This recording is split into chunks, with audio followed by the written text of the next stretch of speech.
Every now and then you get a chance to chop it up with a girl named Diane Kahn who's going to talk to me about convicts. Right? Here we are. Thanks, Chris, for having me.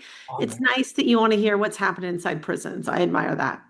Well, I think it's important that people understand that humanity deserves to treat humans like humans. And when you look at the prison system in America today, it's literally like I just said, it's one step above hell. And it's granted, some people do some really horrible crimes, but I think we need to look at the humanity aspect of the prison system. And it's important to look at it before, right? People do heinous things. And from the 3,000 people I've sat down with in prison, they're typically a subject of their environment. So I very much take it upon us. It's our problem. And incarceration is just simply, lack of a better word, it's just a byproduct of how our society is today in the US. I couldn't agree with you more. Talk a little bit about your perspective because not everyone understands. You've actually worked inside one of the more famous prisons in the world today. Yeah, and I can tell you the origin story, but before we move on, because of my work inside and the trust and the relationship that Humans of San Quentin has built, I've been in prisons literally all over the world, from Oslo to Dublin to Melbourne, Australia to Mexico City to the MS-13 gang prison down in Guatemala City. Wait, So wait, you mean Guatemala City or you mean El Salvador? Guatemala City, I haven't been into the one in El Salvador. Oh, okay, because I was going to say the one in El Salvador, that's really like hardcore. Yeah, well, that's hardcore, but that's run by the government. The MS-13 gang runs their own prison in Guatemala City, and that was an absolute trip to be in. Wait a second, a gang runs its own prison? MS-13 gang runs their own prison. Okay, that's the craziest thing I ever heard. So they run their own prison and they imprison people from within their gang or all. Exactly. So if you are, let's say you're arrested anywhere in the world, where, I am in San Francisco, you're part of that gang, you get shipped down there. Sometimes. But what happens is, first of all, it's a mile and a half walk on a dirt road to get there. And there's two outside layers that are managed by the government there. And then that is as far as they go. So once they bring somebody into that prison, they completely take care of their own. And it's amazing. The men in there have been literally, whether they're in a crime or convicted of a crime, they're from all over the world. So the guy that is actually running it when I was in there had actually spent time in San Quentin. And I've been in a lot of prisons. And it's like you were saying, inhumane in every way, shape, and form. This prison, this MS-13 gang prison, is the most humane prison I've ever been into. Humane? Humane. Wow, I did not see that coming. No, and I don't typically get afraid, but I was a bit. Yeah, they make their own food. They have their own discipline. They let families come Monday to Friday, 8 to 4. You'll see little kids running around, wear whatever clothes they want to. So, this is one of those cases where if you really leave it up to, your own kind, you're going to be more humane than, say, a government putting you in there simply for punishment. Interesting. Yeah. So talk a little bit about what you've seen in America. I mean, it's good to talk about what you just saw in El Salvador, but let's focus on the prison system in America. I think we are indicative of, I mean, if you want to go back to slavery, you can, but we're very much indicative of how we treat our own population every day. So, what I would like to see is the day that someone is arrested, those handcuffs are put on them. I would love to have a conversation with them and find out. And there's typically about 5 reasons, I think, as to why we're housing people. And this is just from my experience of reading thousands of stories from people and sitting down face to face with them in the US. Wait a second. You'd like to ask why we're housing people? Right. So, yes, look at them and find out why they got arrested that day. And that Okay. usually comes down to 5 things. So, they're either homeless or they're poor they're mentally ill, they have a learning difficulty, or they're drug addicted. And then Well, a I mean, don't take this wrong. I think there's also one more of those five that you can add to it that's literally at the core of a lot of crimes. And in some cases, they're just evil human beings. I mean, well, I've that's a whole conversation I would love to have with you. So I think if you really depend on the news, and that's our whole thing at Human San Quentin, is to change the narrative that we have on incarceration that is portrayed to you by the news. So I've sat down, like I've told you, thousands of people. Barely. I'd be lucky if I find one, two people that are actually really evil. well, People are born humane, they're born kind. So okay, yes, you so might have a mental I would, illness that is getting. I would normally agree with you on that. The only Uh-huh. challenge that I would say is I've had a friend of mine that's worked in the Chicago Police Department for years, and there are some crimes that he's told me, and there's just no explanation for it other than the human being that did the crime was horribly evil. Yeah, I'll give you an probably. example. I'll give you an example of one incident.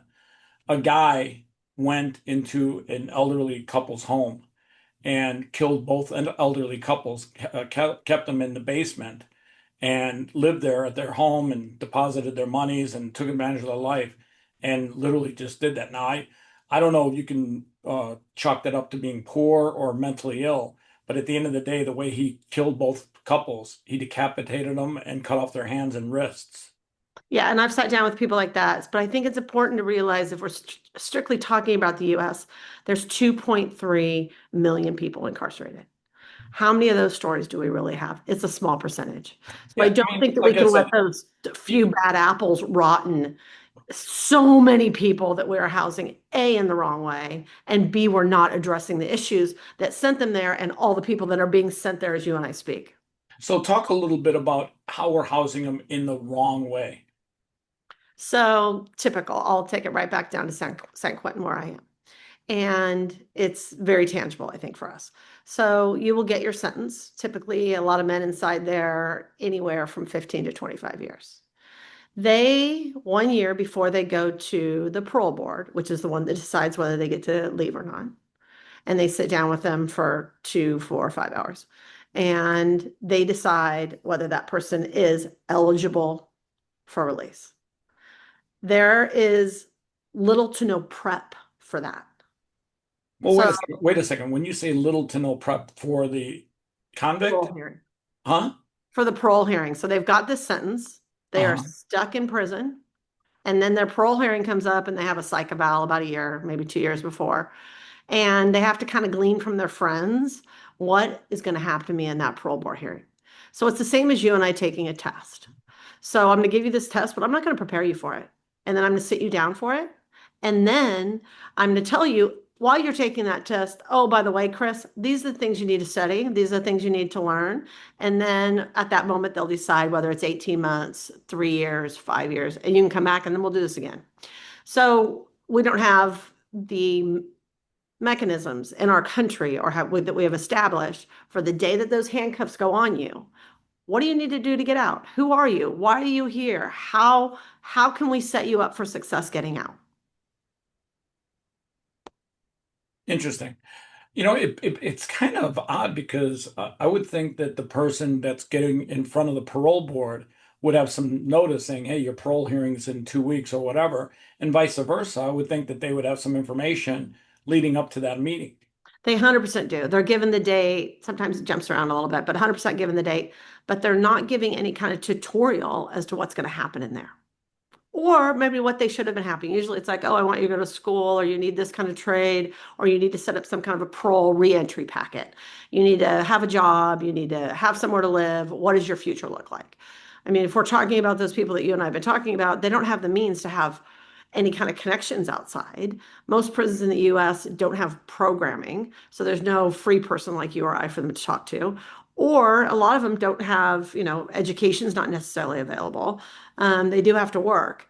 So they're not, to our defense, they're not really being eligible for release. So therefore, it turns to our recidivism rate, which then tends to be high because there isn't any kind of safety net for once they've been released. And then, if you're listening to the news, We've also labeled them as a felon, right? And because of those, few stories that we're talking about, you highlighted one of them, we have made our society petrified of these people. So therefore, they're not getting a second chance to actually have access to jobs, right? Access to education, um, homes, that type of thing. So if you are not given any kind of place to live, what they do is you'll be in there for X amount of years and they'll give you $300 and drop you off at the local bus station. Yeah, I think the exit program for the prison system, that's bad because when people do get out of jail, they most likely commit crimes just to survive. Exactly. Not all of them. Some people, are just inherently they lean towards criminal activity. But when you're put in that situation where you have to literally survive on, like you said, $300 or whatever, that puts you in a situation where you're days away from, obviously being in a bad situation and you have to commit a crime to survive. Yeah. And many of them never had the skills going in, right? So I teach men inside San Quentin to get their high school diploma. Most of them have about a fourth grade education. So here you have no skills. A lot of your youth, your hardworking years for the rest of us have been taken away. And then you're put out. You don't have any, what are you going to do? You don't have any kind of background, right? There's nothing that prepared you to be able to even have a good job or how to even get one or getting a resume. None of that is accessible to them. Yeah, the one thing that I think would be a great thing for the prison system in America is that they taught entrepreneurial skills to every prisoner so that when they did leave jail, they don't have to rely on getting hired and getting a job. They can understand that they can create their own income. Exactly. And there's so many opportunities these days on social media to create a income. For example, I know people on TikTok that are making $10, $20,000 a month. I know podcasters that are making $10, $20,000 a month. At the end of the day, these prisoners need to understand that if they want to rely on somebody for a paycheck, they're their best choice. If they have to look to somebody to hire them and you've got a felony, it becomes very difficult to get hired. Exactly. But I mean, to give them some credit, they typically are well-versed entrepreneurs from the get-go because they survived as long as they did illegally, typically, right? So they learned the behavior in order to make a living that wasn't acceptable in modern day society, right? Whether it be stealing or being in a gang, which is, usually a what someone turns to when they don't necessarily have a household that is, set up for success. So 85% of the men in San Quentin are Black. And many of them will tell you, I think of in particular Rodney, his name's Pitt. He's one of the mentors in my class. And he'll tell you that he never knew anybody that worked or went to school. What's Interesting. he's looking at prison, right? And unfortunately in his community he knows prison, right? I wasn't raised with any kind of incarceration. I haven't been impacted by it whatsoever, not a victim of a crime, nothing. With him, he knows people in prison left and right, his immediate family, his friends, everything. That's part of his actual reality of his world. So going to prison is something that, most of them can actually see as part of their future. So I take that on as us, right? The reason you and I are talking today, to wake people up to what it is, what can we do as a society to correct this? And once we decide it, then we as a community, we as the US will be safer. Yeah, I think inherently we want to make things better for all of mankind, all the human beings that are residing inside the United States. And I think prison is part of that process. But at the end of the day, you have to understand that the prison system may be broken because at the end of the day, if we make a better system, we stop creating career criminals. A lot of people become career criminals because they get out of jail and then they go back to jail because they commit another crime.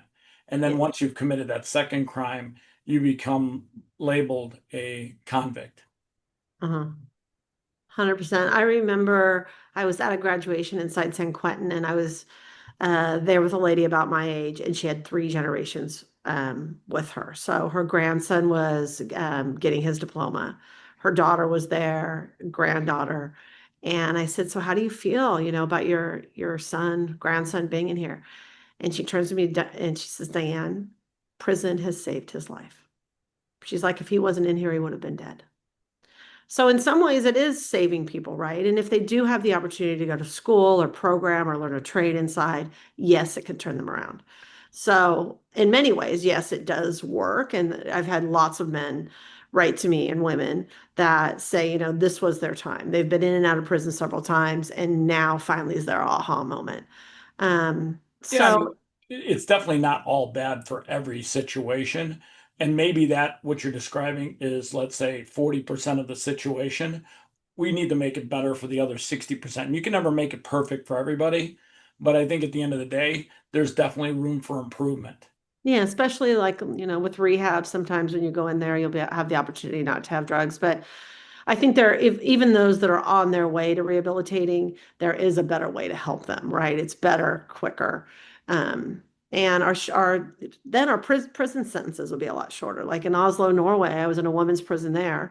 I met with the governess. They don't call them wardens there, they call them governesses. And what she does is she sits down, and within the first 2 weeks, someone is incarcerated. She meets with them and finds out what they want to do when they get out.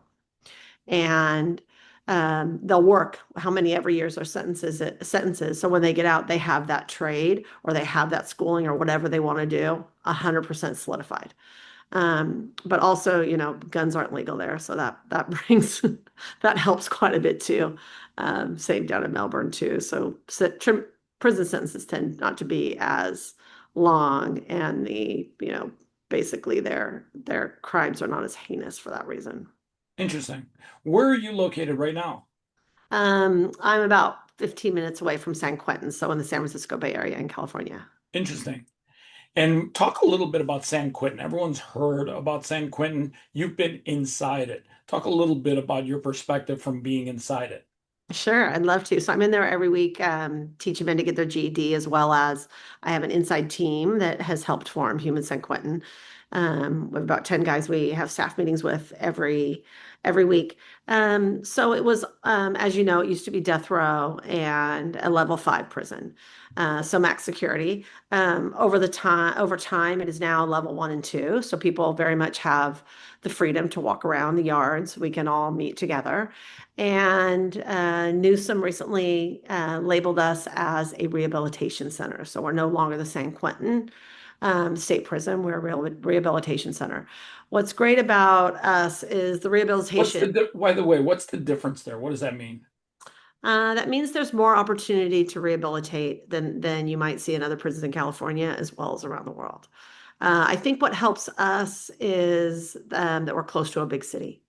So it's harder when prisons are built farther away from big cities. Then there's people that can't get in there and rehabilitate.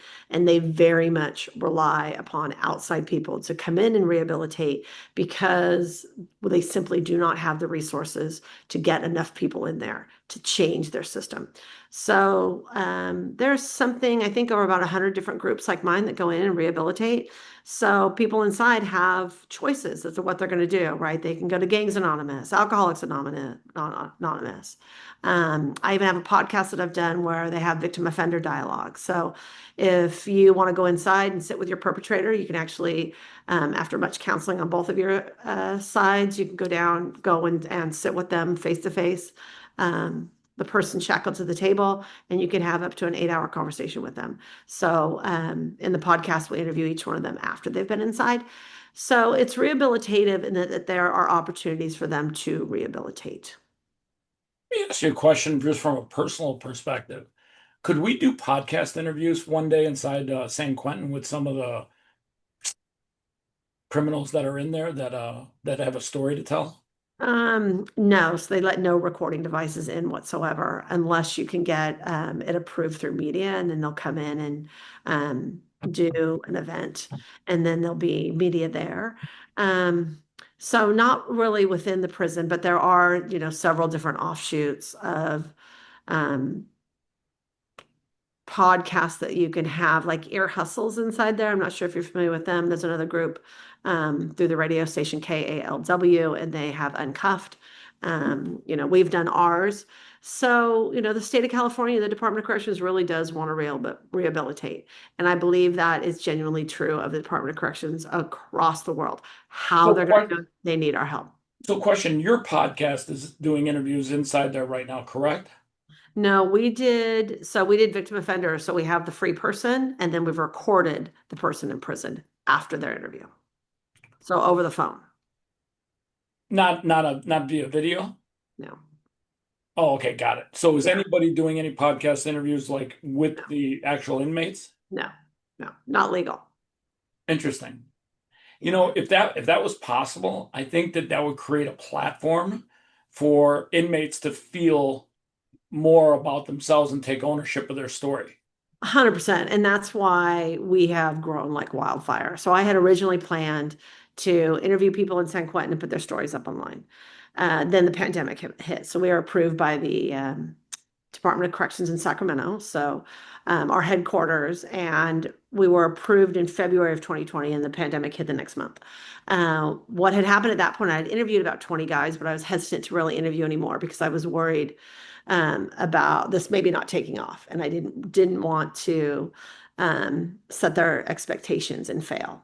So I had a business partner at the time inside, and with the pandemic hitting, we're like, oh crap, what are we going to do? So I had my roster. He and I came up with an introductory packet over the phone, and I just decided to go live that summer on our social media channels. And oh my God, Chris, has it taken off? Like I've told you, we've interviewed more than 4,000 people. We're in over 200 prisons in Wait the a second, U.S. hold on, wait a second. How have you interviewed 4,000 people? Some in person. Those prisons I'm invited into, it's hard to build trust there. But the majority of our work is done through writing. So because the Okay, pandemic, so you basically read their responses and do that kind of interview. yeah, we write back and forth. So we have Got it. archival paper that from prisons. Well, is there any prison that would allow for a real podcast interview face to face videotaped? Might be hard pressed. Okay. I mean, there's a few states that let me in. You got to build the trust. We've been around for a while. They know my heart. They know what it is. They can see on our channels what it is we really put up. I don't want to put their cases up. It's very he said, she said. I'm also not into slandering maybe the injustices that might be happening inside. What we want to do is simply show the humans, and I want them to, share memories and actually, show what their childhood was like, or show what their struggles are today, to actually bring that humanity. And I think starting with the core of a story, starting with, simply storytelling, I think we're then be able to hit, and touch the lives of people outside. Yeah, I literally think that if you can get people to tell their story, there's two things that'll happen. One, inmates will take control of their story and take ownership of their faults. But more importantly, they'll understand that their story is not finished yet, that they can write their comeback story.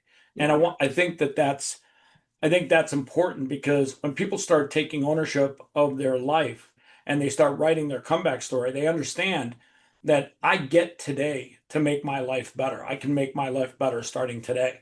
But everything in the past, I got to take ownership of. Yes, I agree I with mean, you. I know this well because I'm sober 16 years. But the reason I became sober is I was up against a criminal case. And I went in front of a judge, a female judge, and I was at the day of sentencing. And I had an option, do 5 years in jail or take 3 years probation and turn my life around, become sober and get rid of the distractions that were causing me to get out of control. And I knew that option there that was a gift from God. And I treat it as a gift from God from every day since then. And I understand that you have to start looking at your life differently because if you take ownership of the failures of your past, that's a good start. But you also have to you have to understand that you can take ownership of today and tomorrow moving forward and make that your comeback story. It doesn't have to be my life is a failure. My life has failures, but my life is a failure is not your comeback story. Exactly. You are not the day of your crime in your case as well. 100%. I agree with you. Most people aren't given that choice, as you know. Most people can't afford bail. They're in jail for endless Listen, amounts of listen, time. let me tell you something. I Years and they get their plea deal, and maybe some decide to go to court if they've got the balls for it. But I think what you're hitting on, which is making a good assumption, which most people do. So I can't tell you how many people I've sat down with, and they're in prison, and I simply sit there face to face, look them in the eye, and I say, "How are you?" And this is going to bring me to tears, even talking about it. Instantly, they're crying. Nobody cares. So, in order to rewrite your story, you've got to have a platform. You've got to have somebody that cares. So they see someone like me that's actually there and actually sees them as a human being, wants to talk to them about something that's not affiliated with their crime. I want to know who they are.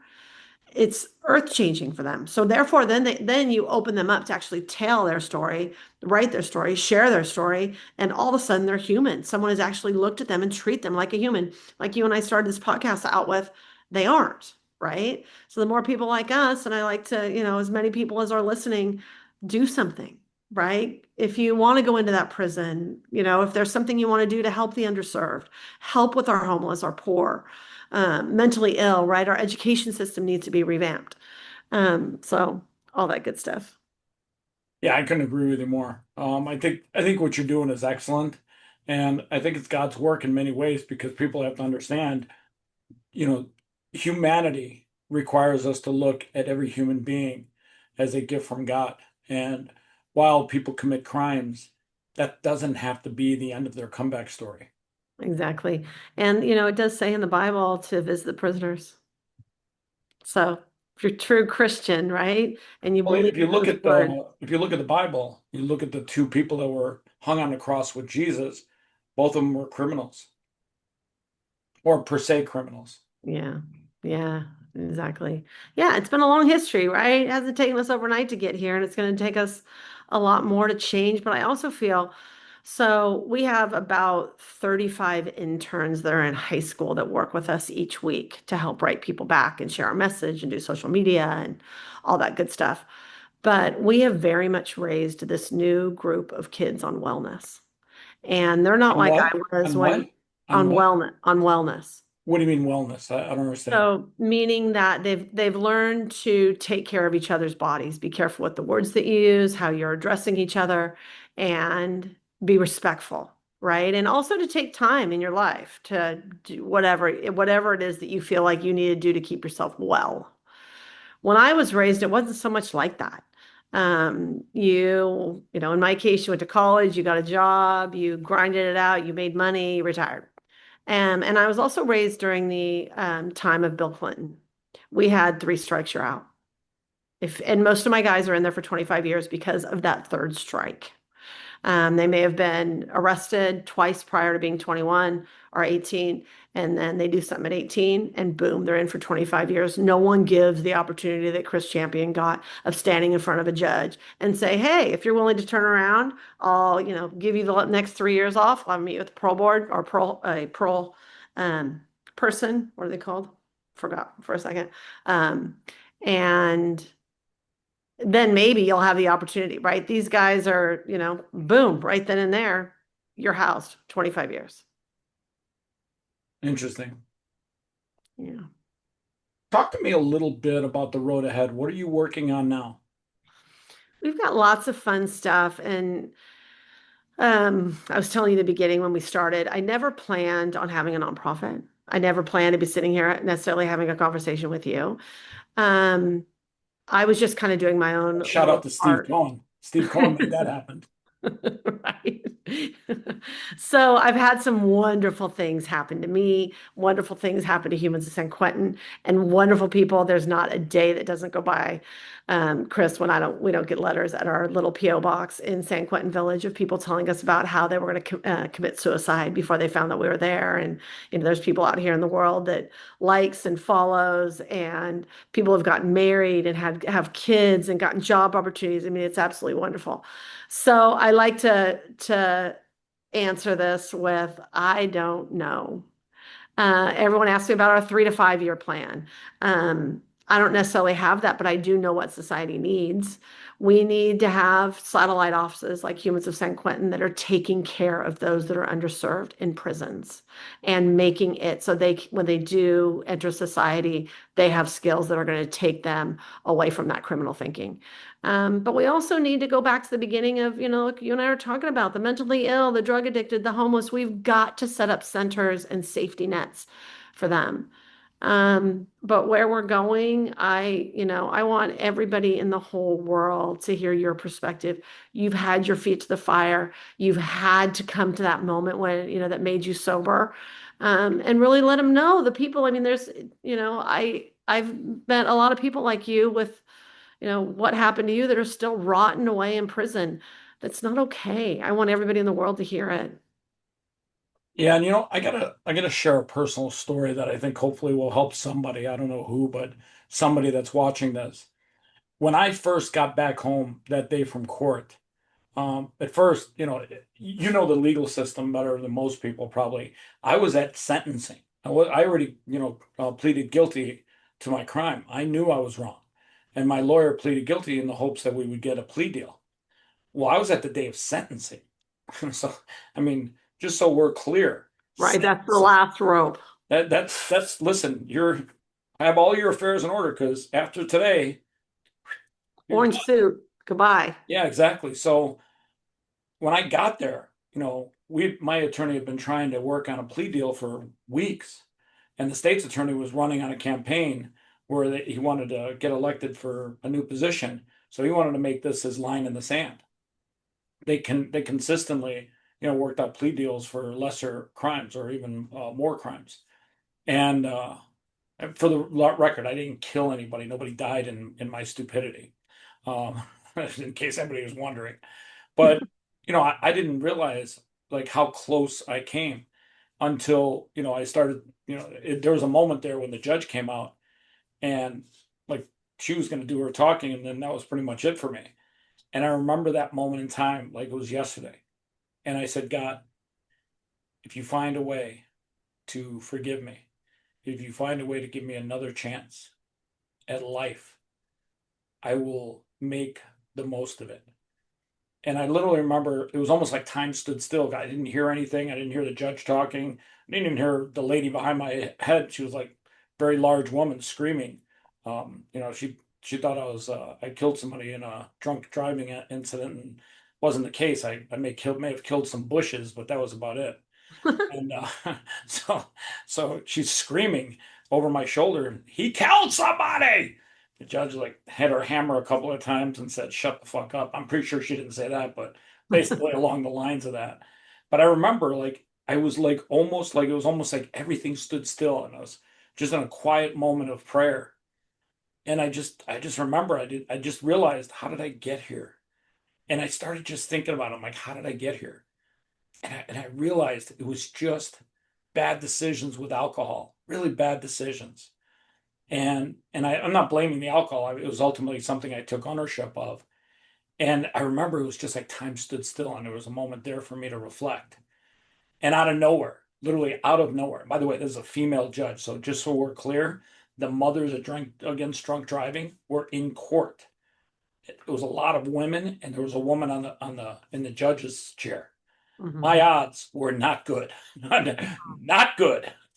Like I was Your fate was literally rather sealed. pretty much. And then I have this guy working for the state who's got a conviction record of like 99%. So I'm sitting there, I'm like, holy fuck. That was the moment of truth in my life. That was the pinpoint of the change of my perspective on life. And and I realized like the judge looked at my file. And after telling the fat lady to be quiet, which by the way, I hope to God she changed her diet because she was at least 400 pounds. And I'm Maybe she not found joking. Ozempic. Huh? Maybe she found Ozempic. I'll be honest with you. I know a lot of people that have found Ozempic, and I'm not so sure that's the way you want to go. Like, try a protein shake every day. It'll help you out more. But that Ozempic stuff, like if you're taking a shot, I know that like some people have had horrible reactions to that. And I don't think people talk about like the side effects of Ozempic, but that's a whole different conversation. But But still, yeah, I think back to what we were saying before, there's a small percentage, whereas for so many, it makes them healthy, right? They're not obese, they're able to go back to a regular lifestyle. So yeah, there's negatives. yeah, no, Neg- that, listen, if it works for some people, that's great. But yeah. like 14% of the people going blind, that's a bad number. But either way, like, whether you change your diet or, go to Ozempic or some sort of other weight loss drug, God bless you. Everyone's got their own path in life. They can figure that out. But Yeah. getting back to this story, a miracle happened. That can explain it only as a miracle. Like literally, there's no way anyone's going to tell me it was anything less than a miracle. And the judge, the female judge, I really have to emphasize female judge, out of nowhere, like sits her hammer down and says, "Listen." And luckily, this is actually true. The jails were overcrowded in Illinois at the time. So she looked at both attorneys and said, "Listen, we have overcrowded jails with real criminals. I need you both to go in this room over here and figure this out." Those are her exact words. And she closed my file. And my file wasn't thick, like it was, just like this. So she put it like that. And my attorney, I remember him like yesterday, Steven, and he looked at me. He said, "Only you can fuck this up. Do not say a word while I'm gone." And I remember just like it was literally not like yesterday. And and and he goes into this room and he talks to the state's attorney and comes back out like five. It was probably less, but it seemed like 5 to 20 minutes later. But it was probably less because those seconds that tick-tocked it off, I it made it seem like an attorney for me. And when he came back, he's like, "Not a word." And I said, "All right." I remember him like emphasizing not a word. And when I was younger, even till today, I have a sharp tongue, as my grandmother would probably say. So I I say some things that are funny, and I say some things that are sarcastic, and then I say some things that are just flat out rude sometimes to people. My theory of rude and sarcasm are probably the same. What some people consider rude, I consider sarcasm. I know. So, long story short, the judge goes, "Have you guys figured this out?" And the state's attorney says yes, and my attorney says yes. She said, well, "Gentlemen, please rise." I had to rise. She's like, "Do you understand the terms of your deal?" And I look at my attorney, and I don't know anything that they figured out. And I said, uh, "I haven't said a word to my attorney since he came out of that room, Your Honor, so I don't know what's going on." And she's like, "Well, let me explain to you what's going on." She went over all the terms. She went real slow. And the emphasis was, you're looking at 3 to 5 years. You're going to get 3 years probation. You're going to piss test every 30 days. If you fail on the last day of your 33 years, you're going to do 5 years from that point on, the whole five. And one of my children wants to hear this story. And and this is Gracie, by the way. She's I like, agree. "Listen, I gotta hear this story, Dad. I didn't know you were such a badass." And this is a badass baby. So she went over the details, and she's like, "Do you understand now?"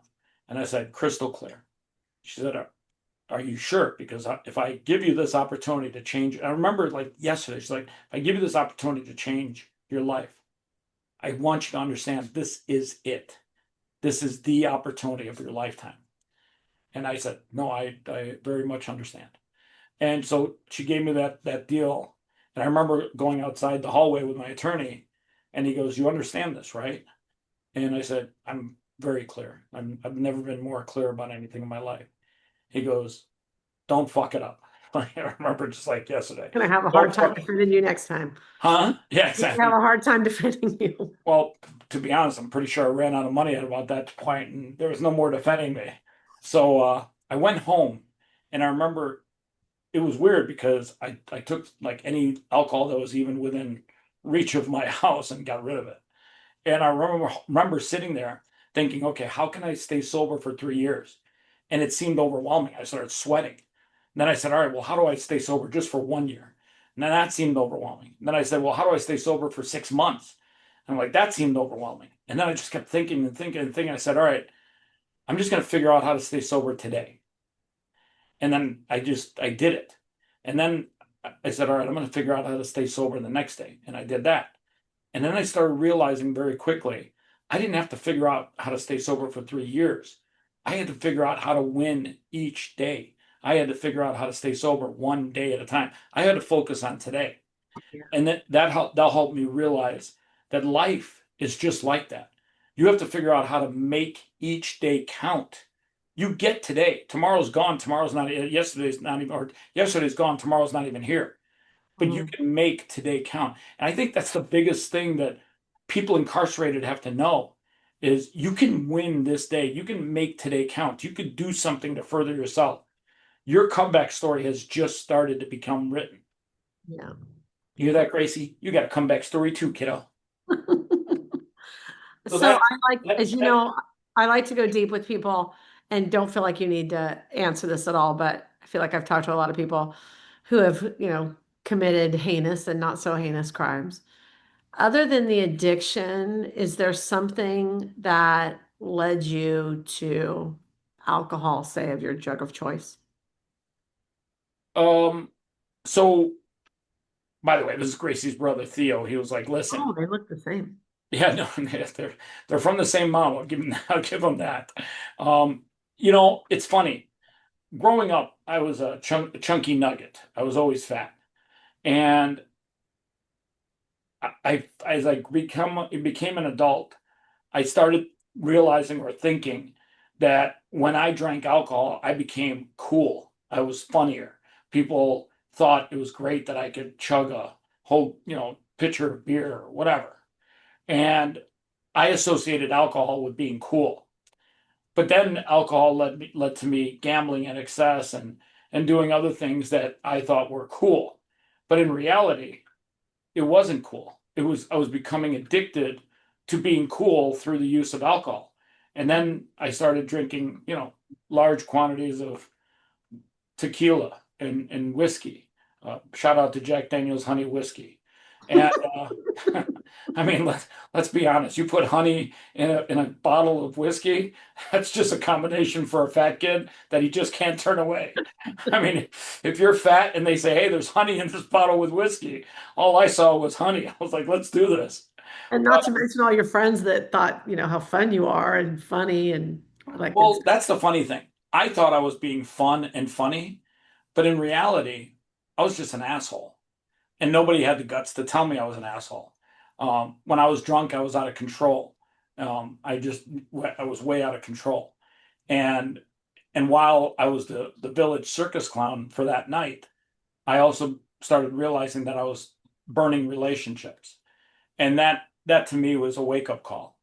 And it required me to hit rock bottom. Like there's a point in your life where you've hit rock bottom. That day in court on sentencing was my rock bottom.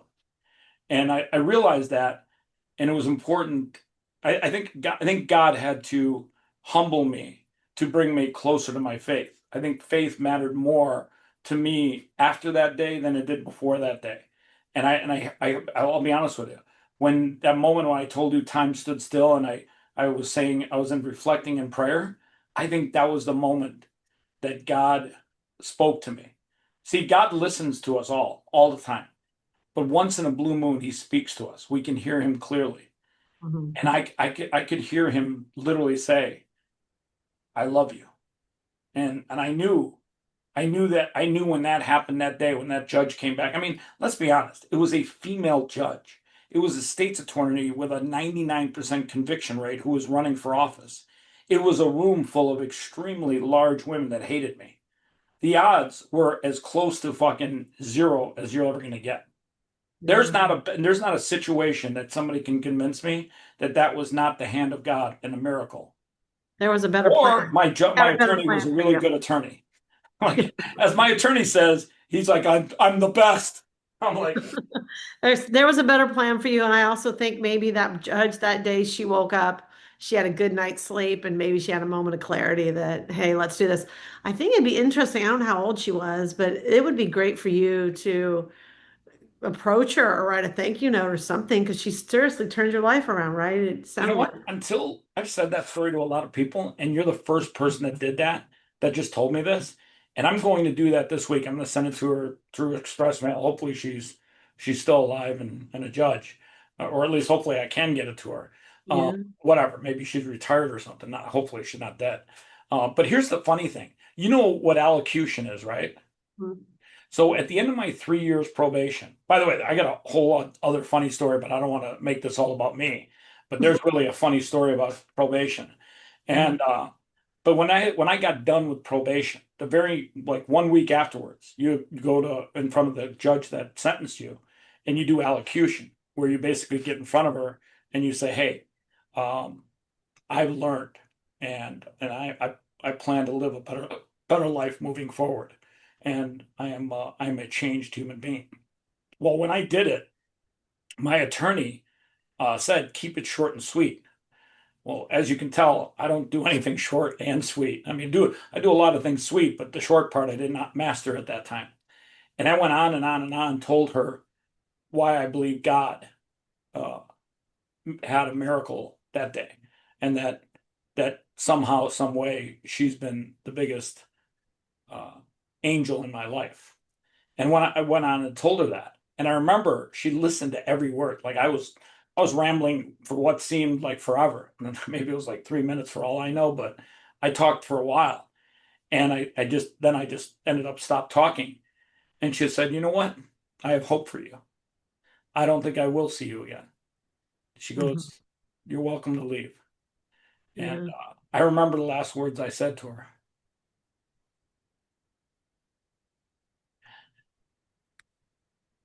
I told her, "I love you." And I left. Oh, oh, that brings me to tears. Oh, Yeah, it was I've been there for people that I've just met. And simply having a conversation like you and I are now, I mean, this woman literally had her life in your hands. oh, trust me. Right? Let me tell you something. She was the only woman in that room that definitely had my life in her hands. Like, here's the funniest thing about it is I, I told my story, and my attorney, like I told him one time when he was in the room, and he laughs because he's like, "There's zero chance you should have avoided jail that day." Like that, I don't think people understand. That was the day of sentencing. Like she says, "Hey, you get 3 years." Right afterwards, they go, "Hey, let's go. You're going to jail." And funny thing is, I didn't understand the whole sentencing part. I didn't make arrangements for my house or my dog or anything, and I was like. I don't know. I don't even know how I would have dealt with that from jail. And yeah, it was a miracle. It was Mhm. definitely a miracle. There's no way anybody can explain to me it was anything else but a miracle. Like I was in the pit of hell, surrounded by a state's attorney with a 99% conviction rate and a very large woman that wanted me to go to jail. And, Yeah. and then my sentencer was female also, which I thought to myself, yeah, this is not a good day for me. I And go ahead. it just I come to the reality that that was a miracle. There's just no way that anyone's going to explain it anything else other than a miracle to me. Yeah, and I also think it's indicative of where we are, right? And a lot of the countries that actually sit down with you in the beginning and farm all that, put all that out in front of you before just convicting you. And you look at the mothers of drunk drivers, which they've obviously done wonderful things. But in your case, they were simply going off a narrative. You were there, you're in front of a judge, you were drunk, shit happened, jail them, right? We want more kids alive on the streets. And that is Well, it. my case wasn't drug alcohol related. It was a separate crime that was a derivative of me drinking too much. I got out of hand and found myself in a gambling situation that caused me problems. Yeah. So while they were there because of another case that day, and they just thought I was the guy that ran over and killed somebody. And I kept trying to. I didn't say a word because my attorney said, "Listen, if you turn around and talk to these women, it will not end well with you." And I just kept thinking to myself, wow, how do I pass this lady a note saying I didn't kill anyone? Yeah. I She kept didn't thinking to care. You myself, were, she was the reason you were there, right? She didn't care what you did. She just wanted to have yeah, some I mean, she just wanted to yell and do scream. their time. Yeah, I think I it, have a great podcast that I've done, speaking of drunk drivers, even though we're not talking about drunk drivers. There's Alan and Elle, and Alan had been drinking for a very long time. I think, was going to work. He and his buddies had had a few beers, driving by Starbucks. Elle's daughter, Emily, is walking out of Starbucks, 20 years old, down in LA, and kills her right then and there. He gets out of the car, looks, and there's this little girl dead on the road. So Emily at the time's in the mom is in Florida, and she does everything in her power to make sure Alan does time. Right? She's in the courtroom again and again. It's a really, really touching podcast. She and I go on for hours, and so does Alan, who we talk from prison, and she puts him in jail and in prison for a very long time. And she realized when that verdict was given that justice was not served, what do you mean? meaning no final for her. It's like, oh my God, this guy's still alive. I don't feel any better. I don't feel any different. My daughter's gone. And in her head, she had experienced someone in her family with alcoholism. And right then and there, she decides that she wants to meet him. So she ends up going through these victim offender dialogues. Finally finds her time to sit down, and this is going to bring me to tears. So she walks into the prison. He's there, handcuffed to a desk underneath the table. And she looks at this man across from her who has taken her only daughter and says to him immediately, I have a hug for you. Well, Really unshackled him. And she's an absolutely beautiful woman. She is doing everything in her power to get people out of prison. She goes and she talks. And she and I just had a conversation not too long ago, and Alan was being released. And I'm like, Elle, how do you feel? You have a daughter you're never going to get back. And here, Alan is going to be able to walk out of that prison and hug his family and be with his kids. So it's amazing. There's amazing what forgiveness and kindness. And I think what you're talking about with that judge and what was happening, with the example I just gave you with Emily, or with Elle, the mom, there is kindness. I think if we open ourselves up to compassion, to empathy, there's a lot we can see within one another. it's funny. You talk about, empathy. I watched the Charlie Kirk Memorial this weekend, and his wife, Erica, did something very close to what we're talking about. And at one point, in a very emotional state, she forgave the young man who killed her son, her husband, and that was a powerful message. I saw so many people just touched by that, and I was touched also. Yeah. And I Didn't thought to her myself, husband also say that he didn't believe in empathy? And here she's obviously has it. I mean, I don't think so because I've seen Charlie do, if not hundreds, maybe thousands of talks, and he's always been very empathetic to people's opinions and voice. He literally lets people, speak their mind, and he was very always like respectful. And unless I'm crazy, I mean, I don't remember him saying that, but I mean, what I saw from his wife, I mean, here's the father of her two children and her love of her life, or at least her husband. And one of the first things she tells in front of an audience of at least 100,000, I think, is that we should have empathy, and that she literally said, I think she said, "I forgive you."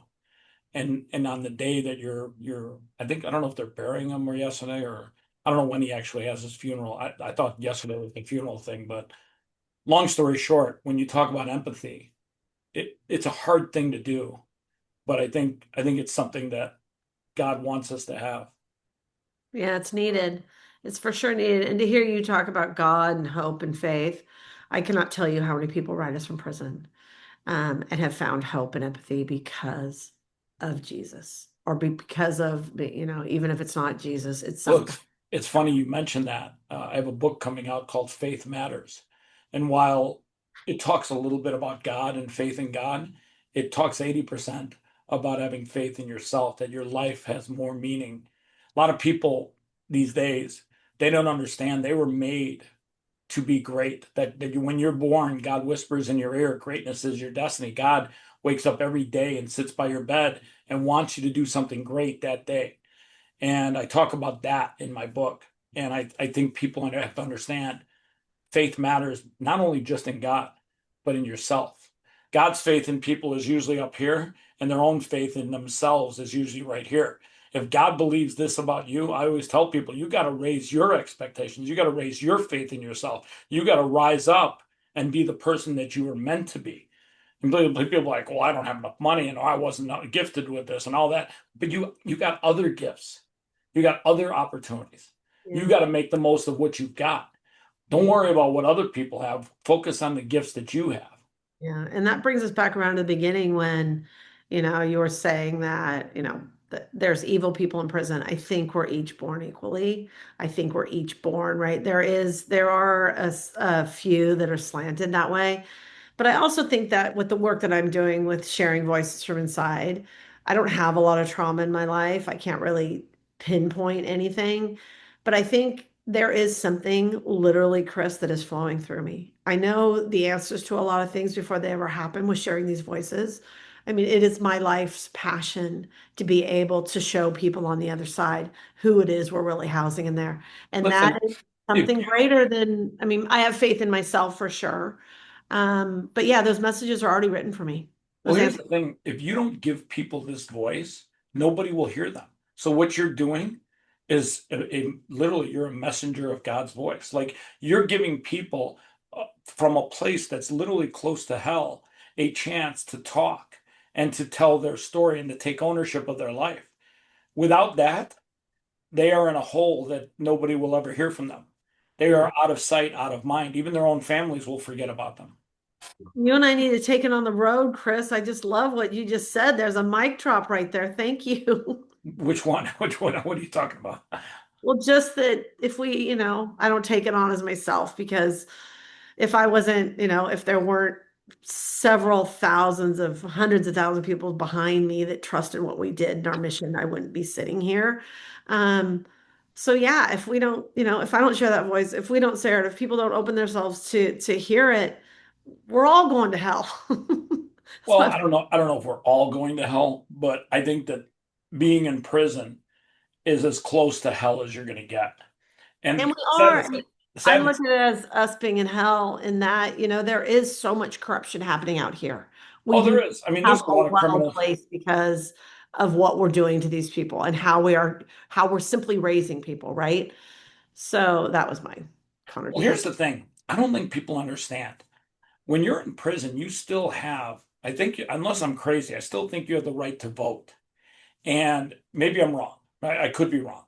But if the prison population had a chance to vote for president or whatever they vote for, and they had a political voice, I guarantee you politicians would listen to them a little bit more, and that Mhm. the laws would be amended accordingly. Now, maybe I'm wrong. Maybe they don't have the right to vote. Maybe They that's don't. I don't know. I can't speak for every state, but I don't know any that do. I don't think I'd have to look that up, but no, they don't have a right to vote. I think if they had the right to vote, they would have a voice, and politicians would listen.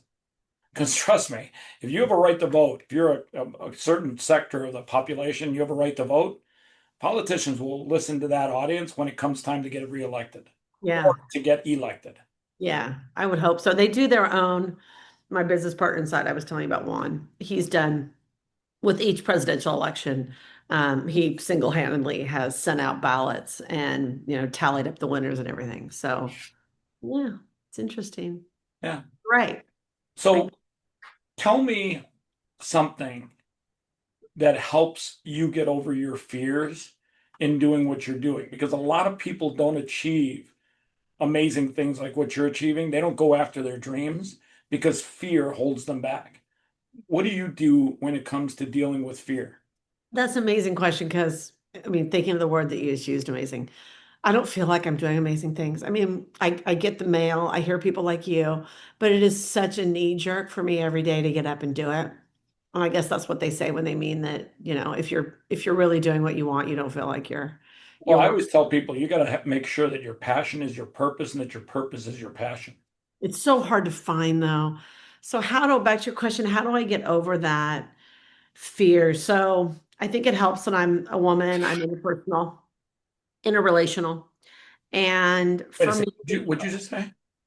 I think it helps that I'm a woman, I'm compassionate, I'm relational. I You know like what? the I relationships. actually think that is absolutely a key ingredient. I couldn't agree with you more. I think being a woman, you're more in touch with your humanity side than most men are.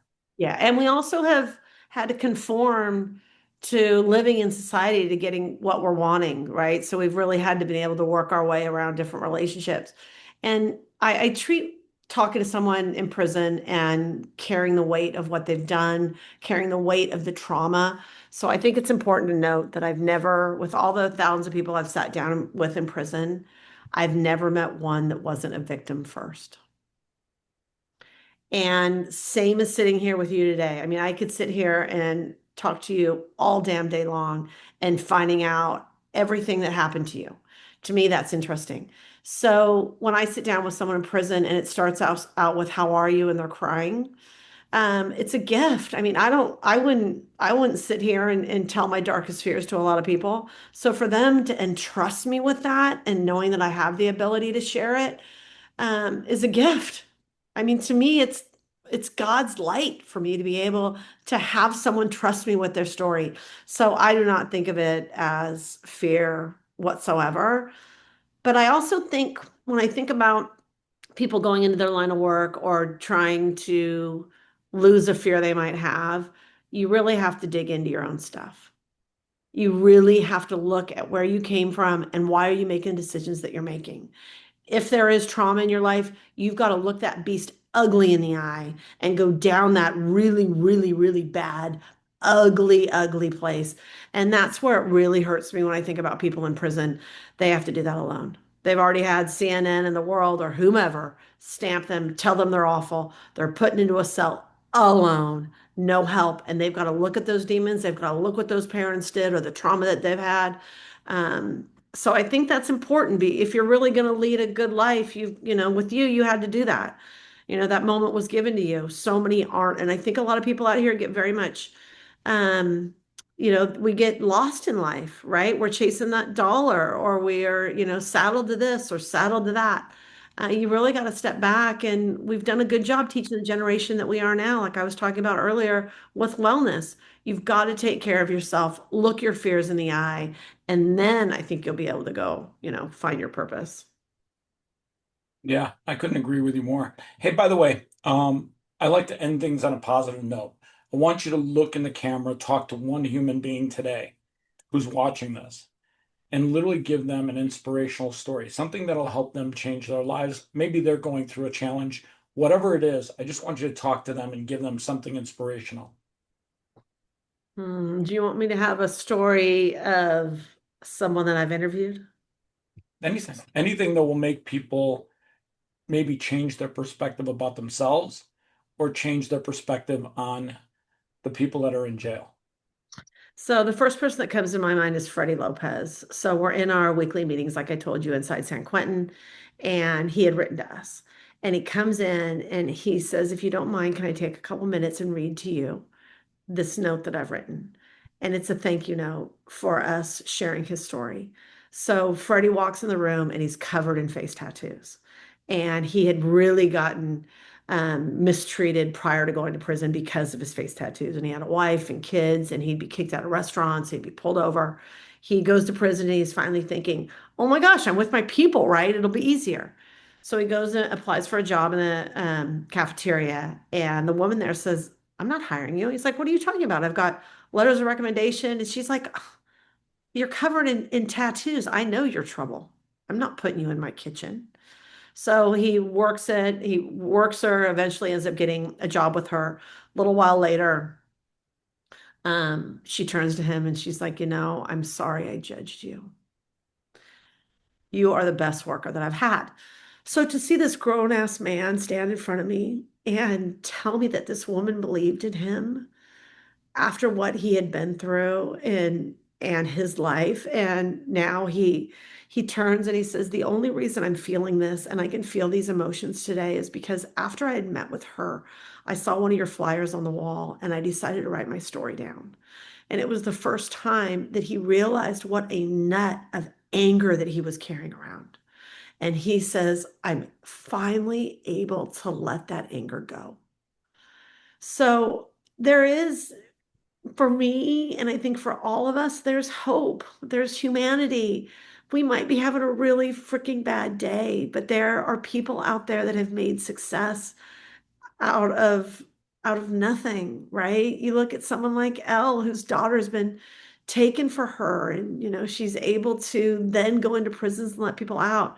So I think if there's a little bit of kindness in you, or if there's something that is speaking to you that you want to go do in your life, go do it, right? Like I saw that movie Silence of the Lambs, and I wanted when Jodie Foster walks down into that basement and she's there with Hannibal Lecter. For me, I think it was the late or in the 90s, I should have gone into prison reform then. Right now, I'm 57, and I wish I'd started earlier. So I think, like you said Wait a earlier, second. Wait, whoa, whoa, whoa, wait a second. What are you talking about? I remember The Silence of the Lambs. Are you talking about Hannibal Lecter? What are you talking about? yeah, Jodie Foster, Hannibal Lecter, she walks down stairs of that movie, and he is just puts a mental manipulative job on her, and she was afraid. Wait a second, Jodie Foster. What are you saying? Are you talking about the who was the guy with the moths? You're talking about the guy with the moths? He just is. I think he eventually got to trust her enough where she would sit down there and talk to him. Um, When you say talk to him, who are you talking about? Hannibal Lecter? Hannibal Lecter, yeah, And what about, I mean, Hannibal in that movie was, I mean, he was straight up, that was an evil guy. evil guy. I've always wanted that. You Chris, wanted you I wanted somebody want like to be Hannibal? afraid. I want to sit face to face with somebody and be petrified because of them. Why? I don't know. Oh, okay. Yeah, I kind of was wondering where you're going with that because I thought to myself, all right, that guy was straight up evil. Like he literally ate people's livers and he was pretty happy about that. Yeah. Yeah, and had I listened to that voice back then, I knew I wanted to get into prison reform then. Well, I will tell you this, and just so we're clear on this, there are some people that are just evil. Like you can try and reform a lot of people, but just like anything in life, you can't fix everybody. You can't. So a lot of That's times also, I mean, if you want to look at the good side of our prison system, that's it, right? They're already caging people, they're right? what? They're already caging people, right? So there are some that never will walk out, Yeah, exactly. right? It's working for that. Yeah, for that population, yeah, that we should probably like keep Hannibal Lecters in a cage. I mean, Yeah. and that guy, like when they let him out just a little bit, he butterflied the one guard, and yeah, that's the guy that, yeah, those are people you may never reform. You might get them on a podcast, and it might be an interesting podcast, but that's about it. Yeah. And by the Well, way, just make sure that they don't want to that's chop you up after the podcast either. right. I'm like, yo, Hannibal, we're going to talk right now, but just so we're clear, I don't want to piss you off or anything. By the way, if Hannibal, if you're watching this, you want to do a podcast, I'm open to it. We did do, out of all the thousands of people that we've interviewed, we had some interns this summer, our college that comes in during the summer, our college set of interns. And we started a series called Raw Crime. So there are several people that I'm very close to that I know their crime. They've talked to me about it, but they wanted to record them. So we have about 5 guys. They're on our website, humansanquentin.org. It's called Raw Crime. And they talk about, stabbing the neighbor or yeah, 140 times. Um, so it's interesting, but you also see who they were before and who they are now. So I think it's a beautiful way to look at people's crimes. Interesting. Yeah, listen, I think what you're doing is great. And I think giving people a chance to have their voice heard and giving them a chance to own their life, both the past and the present and the future, that's important. And I think that's something people need. Yeah. Well, thank you. And I appreciate you being vulnerable today with your story too. Yeah, it was I think I learned something today. I gotta write a letter to a judge. hopefully I can figure out a way to get it to her. I'm like just thinking to myself, okay, where do you send stuff like that? But I'm Yeah. pretty sure I'll figure that out. But Yeah. yeah, I think that letter was a big learning experience for me, and yeah, I think I think that's a big deal. That'll be great. Well, All thank you right, for letting your Diana, voices be heard. I appreciate you. Diane, we got to chop this up again one day, and I got to figure out a way for us to do a live podcast with some people. I think giving them a voice would be so healing, so healthy, so good for everybody. Not just them, but people that hear their story. Yeah. Yeah, I would love to do episode two of, or not episode two, season two. We call it the Prison Podcast. I've interviewed four different parents. God, crap, what are you doing? Talk about a Freudian slip. Yeah, like I Uh, said, if we could do live interviews, that would be amazing. yeah, let's do it. Let's make it happen. Now, the only thing that's kind of weird about doing that is I don't know if you remember this movie with Woody Harrelson and Downey Jr., Robert Downey Jr., and it was remember the love couple that went cuckoo? Ah, Kind of. it's Woody Harrelson and this girl. They're just something killer, natural born killers. You ever see a Oh movie? yeah, yeah, yeah. That's a whole movie. Yeah, so the irony is I want to go do a podcast, and in the back of my head, I see myself as Robert Downey Jr., and I'm like, I'm pretty sure they killed that guy at the end. I'm like, that's such They a did. that might not be the right idea. But it was, yeah, Natural Born Killers. Granted, good movie, really good movie. Got some of my favorite actors, but yeah, the more I think about it, I'm like, hey, Chris, what are you trying to do here, man? Robert Downey got shot at the end. Well, you got your rendition in there, right? Of what could come from it. Yeah, exactly. I mean, now I think I'm going to watch Natural Born Killers again. Listen, I had a great time chopping it up with you. We definitely have to do this again sometime. And yeah, I think you've got a great story. Yeah, thank you so much. And you do too. So I appreciate what you're doing. And from everybody that we can't get our a microphone in front of, we're here to speak for them. So thank you for giving us this platform. All right, hold on one second.